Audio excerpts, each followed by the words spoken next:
চাওয়ালা, ছেলে তখন নূরওয়ালা। প্রশ্ন করবেন দলিল কি?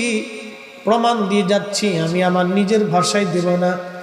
আজ থেকে 450 বছর আগে ইমামুল হারামাইন মোল্লা আলী কারি মাক্কি রাহমাতুল্লাহ আলাইহি বিশ্ববিখ্যাত জমানার মুহাদ্দিস এবং জমানার মুজাদ্দিদ ছিলেন।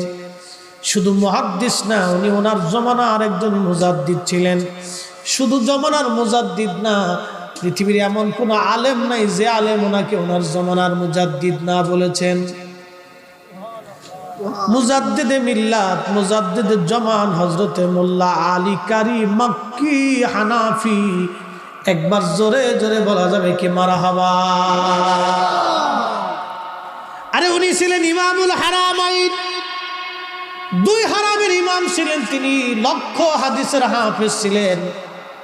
বাজান উনি একটা কিতাব